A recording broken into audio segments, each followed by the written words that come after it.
pleasure to join you all here at the University of Cambridge for this discussion organized by the Center for Geopolitics. Apparently we have an expert here. As you know, 2024 has been called the super year of elections. Citizens from more than 70 countries went to the polls to elect their leaders and parliamentarians. This means 2024 was also a year that brought dramatic changes in leaderships and legislative dynamics across the democratic world. And this new geopolitical landscape cannot be defined by the, can be defined by the uncertainty and unpredictability surrounding the existing trade and security orders. The uncertainty stems from the shifting world order, as all the assumptions about alliances and the role of major powers are now being called into question. Moreover, around the world, the authoritarian threat looms larger than ever. What this means is that democracies will have to be even more committed to tackling the uncertainties and challenges that have emerged after such changes. To do that, it will require great wisdom from the newly elected leadership and collaboration from all in the society. Authoritarian regimes, on the other hand, are able to maintain consistency and power due to their undemocratic nature. In recent years, with democratic backsliding taking place around the world, authoritarians have become stronger and more confident. Their leaders are now convinced that they are more adaptive to changes. They have also been colluding in the pursuit of their self-interest and expansionist agendas while influencing domestic politics in democracies. This is the current state of global politics. This also means that democracies have to dedicate even more time and effort to securing our critical and rightful place in this world. Instead of immersing in complacency and ceding our positions to authoritarian regimes. Now is the consequential time for outreach and adaptation. The rules of engagement have changed, so our collective strategies must evolve with that. I'm sure that we can all agree that authoritarian aggression should not be encouraged, and compromises with authoritarians will only embolden and encourage more aggressive behavior and demands. Throughout history, there have been many examples of this. We learned this difficult lesson from Europe during the Second World War. We thought if we reason and perhaps compromise a bit with authoritarian powers, we would not be able to secure, we would be able to secure peace and that authoritarian regimes would stop their aggressive stance. Consequently, we learned that was not the case. The authoritarians did not reduce their aggressive stand, but instead became even more daring. The trade and economic relationships and security alliances that have been around for decades are in critical need of rebalancing and also redistribution of responsibilities. Particularly, President Trump and the current US administration have been calling for their democratic allies to take greater responsibility and make more investments in the security of their own respective regions. This should be taken as reminders for democracies around the world to work even harder together to make sure their own security is safeguarded. Defending democracy has a price, and it wouldn't be a free ride for anyone. In this case, Taiwan stands ready to be a partner and contribute in making us more resilient in the midst of these challenges. In Taiwan, we know what resilience looks like because we understand all too well the danger posed by those who seek to exploit democracy's imperfections.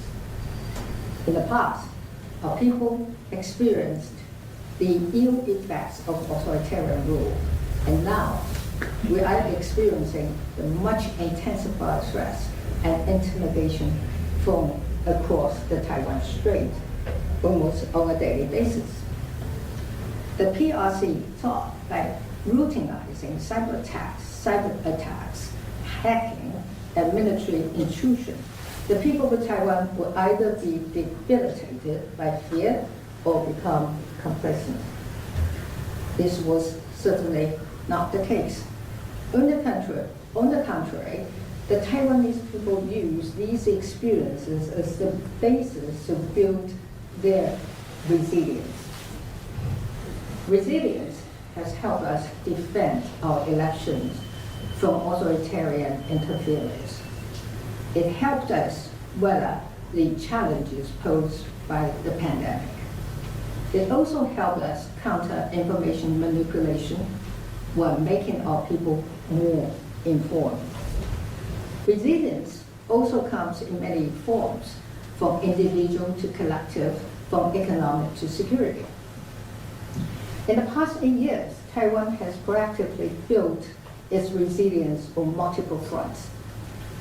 On the defense side, during my presidency, Taiwan's defense budget rose by over 80%. At the same time, Taiwan's GDP rose almost 40%. Taiwan's troops also received improved combat training and equipment to enhance their battlefield awareness and command and control. This was the most organized and systemic defense investment Taiwan has ever made, and we will continue to make investments in the coming years as well. The current government has also made a commitment to increase this defense budget to 3% of GDP through the submission of a special budget. I'm sure the people of Taiwan know the importance of defense and our own responsibility to defend ourselves. We'll surely continue investing to improve and to move fast to make Taiwan defendable for all purposes. There have been a lot of anxiety that the pressure from Washington will be unsustainable for some of those countries facing their own economic difficulties.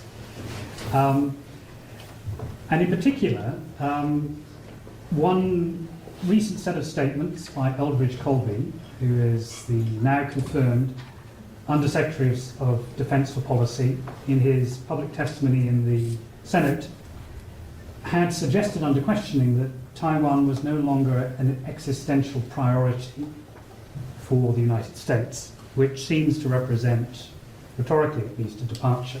And I wanted to ask you, from your perspective and from the perspective of other leaders in the region, should we put any emphasis on this? Does this represent a change, or is this relatively unimportant?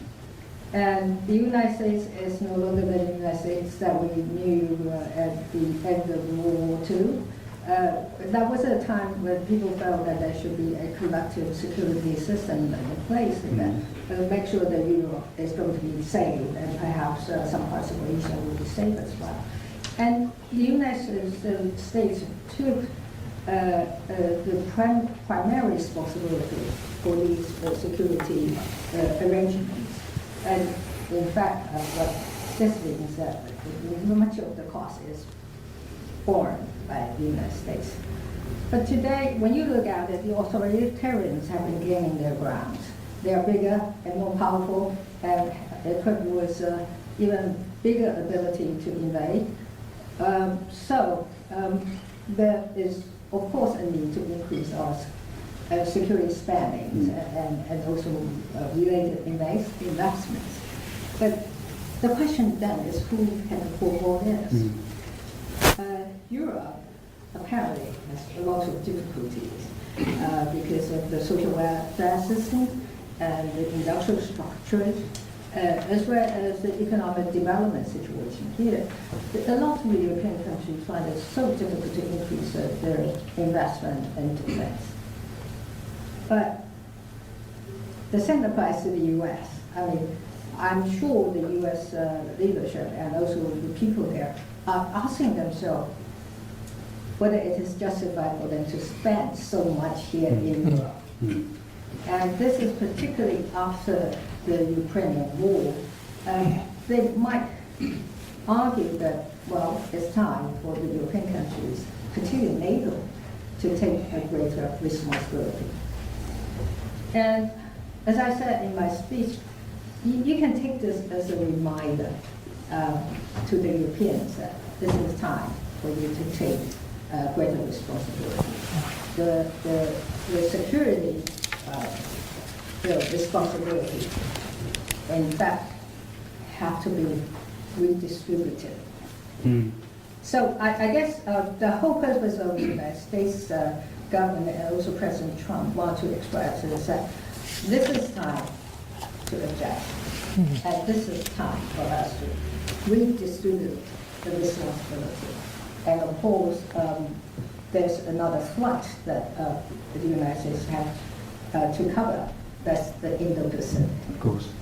And therefore, likewise, the United States is pressing very hard on the countries in that region, especially those relatively affluent ones like South Korea, Japan, and Taiwan. And particularly Taiwan. In its view, in the U.S. view, Taiwan is the one that is under most threat, and therefore we have to try every possible way and exhaust all our financial resources to make us a more defendable place. That doesn't mean that the United States is not going to be responsible at all for the security or collective security in that part of the world. And I think what President Trump has said about the security situation there, as well as Mr. Kobe's comment, is all directed at this direction, that is, countries in the region have to take greater responsibility, especially Taiwan. And you also touched upon democratic backsliding. So as somebody who studies democracies in crisis, what do you think can account for some of the pressures and crises that democracies face?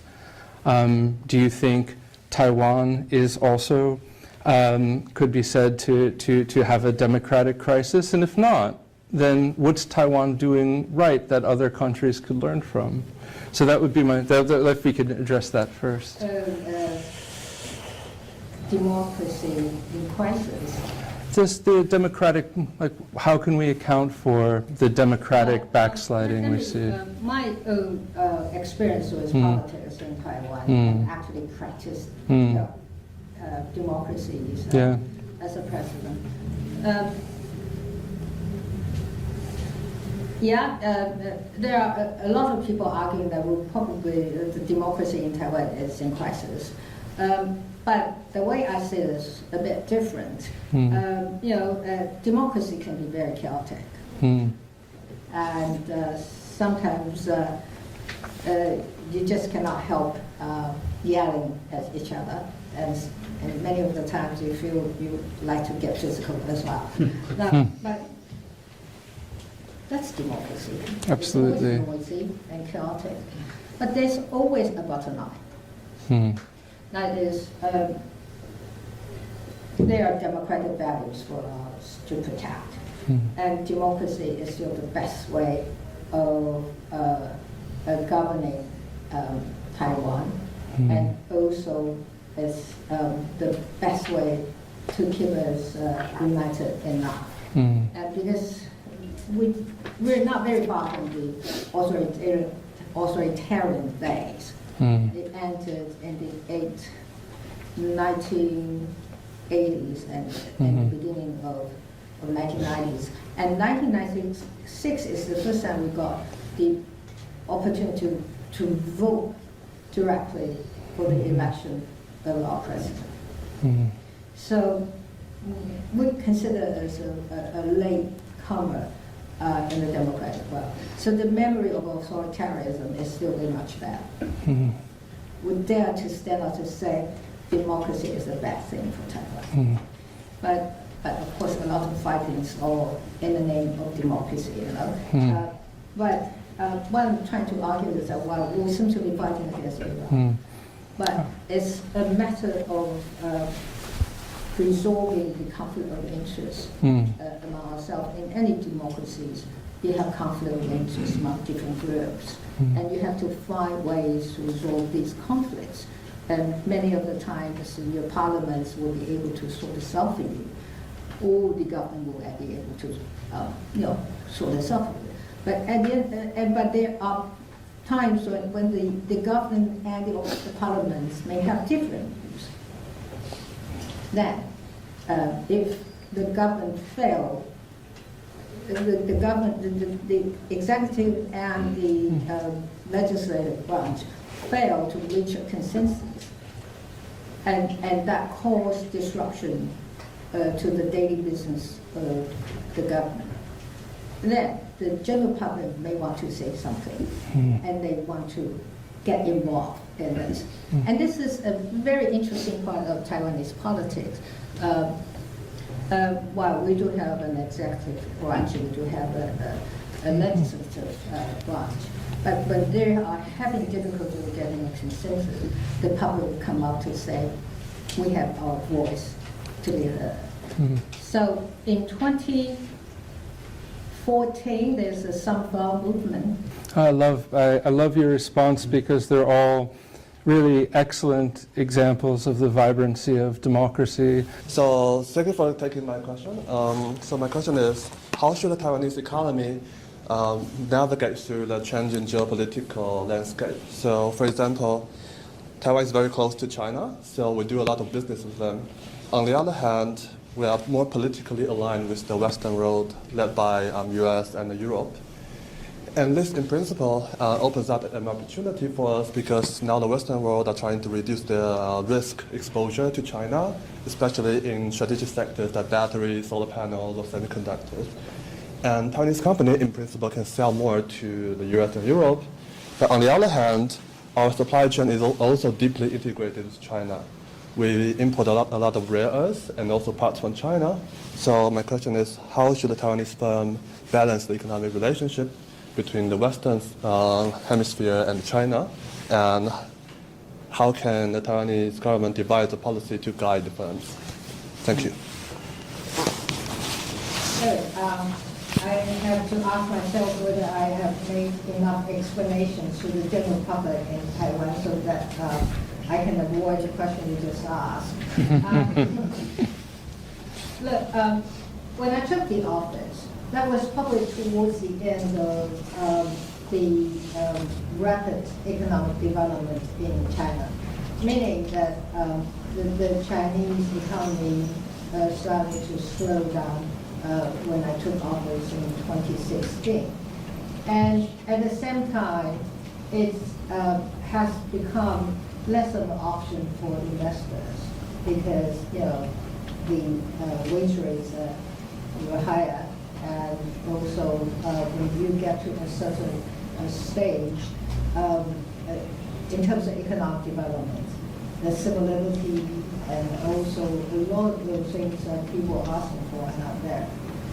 But at the same time, particularly in recent years, Chinese government have been trying to tighten its social control. For security reasons. And they did the same thing in Hong Kong. So, for business people, the Chinese or Taiwanese or foreigners, when they want to do business there, they want to make sure they are safe and their securities are assured. So, and they get more and more nervous about their own security when they're doing business in China. So a lot of them decided that they should be leaving China and move to somewhere else. So in recent years, we have found that the slowing down of the Chinese economy. And at the same time, while I was in charge as president, I introduced this policy of substance policy. So in other words, I sort of encourage Taiwanese investors to move from China to the countries covered by that policy, because China is less of an ideal place for the foreign investors and Taiwanese investors. So in a way that reduces our reliance on the Chinese economy. But at the same time, because of our technology products, essentially ICT products, as well as, of course, the semiconductor, have made us a very indispensable part of the world economy. And so we're moving closer and closer to the more advanced economies.